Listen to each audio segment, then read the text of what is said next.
السلام عليكم، ازيكم حبايبي؟ يا رب تكونوا بخير، يا رب تكونوا في احسن حال. النهارده هنعمل اللذيذة او جوز الهند بتاعت المولد النبوي. حلو جدا، طعمها يجنن. هنعملها بطريقة سهلة ومكونات بسيطة في البيت. يلا بينا نقول بسم الله. اللهم صل وسلم وبارك على الحبيب المصطفى وعلى اله وصحبه اجمعين. هنا يا بنات عندي كوبايتين سكر، عليهم كوباية الا ربع من المية.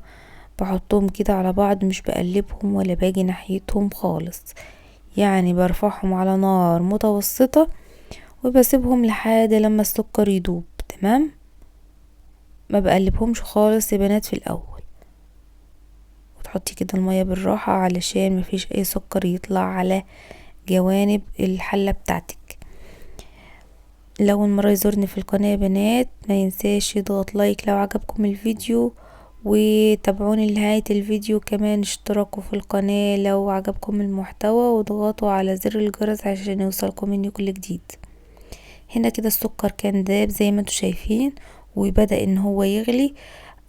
حط بقى كده ربع معلقة صغيرة مليانة من ملح الليمون، ولو مش متوفر عندك ملح الليمون ممكن تحطي عصير ليمونة ونص على الكمية دي. عصير ليمونة ونص، يعني معلقة مثلا ونص، معلقة كبيرة ونص. تمام. هنا بقى كده نقلته على عين صغيرة خالص وهديت النار. واحنا عايزين الشربات بتاعنا يوصل لمرحلة تسوية معينة علشان نقدر نعمل الحلوى بتاعتنا مظبوط. تمام. هنا بقى هنختبر الشربات بتاعنا. ببدأ كده ان انا اجيب نقطة واختبره. هنا طبعا كان لسه عايز سوا، فسبته على النار يعني تقريبا كمان دقيقتين 3. تمام. انت بتبقي واقفة جنبه لانه بيتحول من درجة لدرجة في ثواني، يعني التسوية بتاعته مهمة جدا جدا. هنا بقى يا بنات بدأت طبعا ان انا اختبره. عايزين نعرف هو وصل للدرجة اللي احنا عايزينها ازاي. ده طبعا سخنة جدا فبتعمل خيط. تمام. لكن لما بتبرد النقطة دي، لما بتبرد بتعمل كورة طرية، كورة صغيرة طرية. هو سخن بيعمل، شايفين النقطة دي وهي سخنة بتعمل خيط كده يا بنات؟ شايفين انا ببردها ازاي؟ ببل ايدي مية وبلمها حوالين ايدي.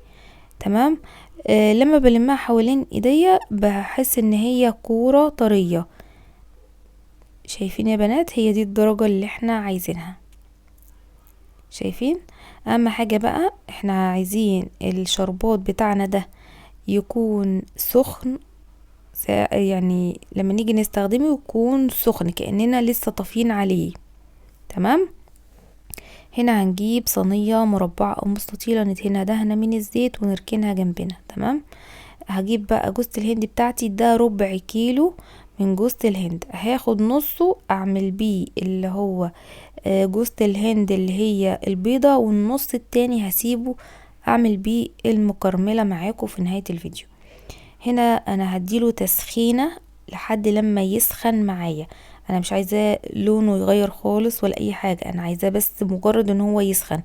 فانا بديله تقليبة تقليبة تقليبة، يعني لحد ما ايه، محس ان هو سخن معايا خلاص بطفي عليه. باخد نص الكمية بتاعته وبنزل عليها كده بالشربات. بحط كده معلقتين كبار بمعلقتين واقلب، معلقتين بمعلقتين واقلب لحد لما الاقي القوام بتاعه متماسك. هتعرفي ازاي ان هو متماسك؟ هتحطي كده معلقة في الصينية بتاعتك وتضغطي عليها اللي احنا هنفرد فيها. لقيتيه اتلم كده مع بعضه وبدأ ان هو يتساوى وملموم، تعرفي كده ان هو مظبوط. لقيتي المعلقة ديت لسه مفرولة قوي، يبقى محتاج معلقتين مثلا شربات كمان. تمام. اهم حاجة لما تيجي تقلبي الشربات على جوز الهند يكون الاتنين سخنين جدا يا بنات، دي خطوة مهمة جدا. تمام. يكون الشربات بتاعك لسه طافي عليه وجوزة الهند كمان سخنة جدا. تمام. هنا بقى هتقطعيه. انا حطيت كده شوية زبيب فوق الوش وبدأت ان انا اقطعه واساوي كده الجوانب بتاعة الصينية عشان القطعة تطلع مربعة معايا. ولو انت عايزة تقطعيه بعد ما يعني بعد ما يبرد مفيش اي مشكلة، براحتك يعني، سواء قطعتيه قبل ما يبرد او بعد ما يبرد مفيش اي مشكلة. شايفين ده بعد ما برد بشيله كده وبسويه بايديا، لانه طبعا احنا مقطعينه بسكينة، يعني ايه تسويه بايديكي برضو تظبطيه. هنا كده بقى هنعمل المكرمل مع بعض. هاخد بقى بقية الكمية بتاعت الربع كيلو، اديها كده تحميصة يا بنات، يعني هحمصها اخلي لونها يصفر كده معايا زي ما انتوا شايفين. تمام، اوعي النار لانه لونه بيغير بسرعة، ايدك فيه ما تسيبهوش. هنا الشربات بتاعي شربات يا بنات كان برد، فبديله تسخينة كده على نار هادية جدا. وجبت طاسة صغيرة حطيت فيها معلقة سكر واحدة، بكرملها من غير مية من غير زيت من غير اي حاجة خالص، بحطها على نار هادية جدا، وبفضل كده باليد بتاعتها اديرها يمين وشمال. ولو لقيت اللون بتاعها بدأ يغير من جنب وجنب التاني لسه فيه سكر، ببدأ ان انا اديرها كده يمين وشمال بيد الطاسة. هنا كان خلاص السكر بتاعي اتكرمل، وصل للدرجة اللي انتوا شايفينها دي، فقلبته يعني نزلت السكر المكرمل على الشربات واديت له تقليبة. تمام، هنا بقى جوز الهند بتاعتي اللي انا محمصاها سخنة لسه جدا، والشربات بتاعي زي ما انتوا شايفين برضو سخن جدا، و معلقة السكر المكرمل هي بقى اللي هتديني اللون اللي انتوا شايفينه ده. هبدأ برضو احط كده على جوز الهند معلقتين بمعلقتين كده من الشربات، وزي ما انتوا شايفين بلاقيه محتاج بحط كمان معلقتين. تمام، شايفين بقى لحد لما بلاقيه كده اتغلف كله بالشربات.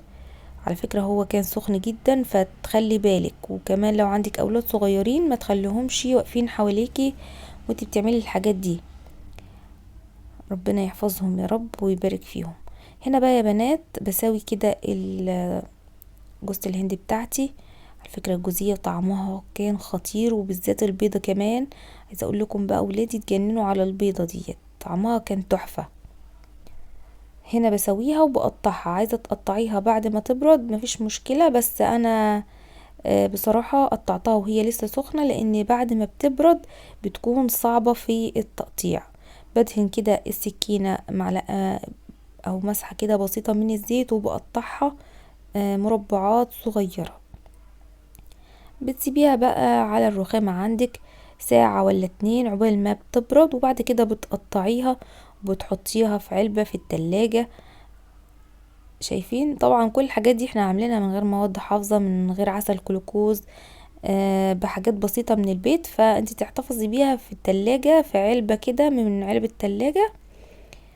شايفين بقى ما شاء الله حلوة جدا، طريقتها سهلة. شايفين بقى البيضة دي عايز اقول لكم كانت تحفة تحفة، طعمها خطير.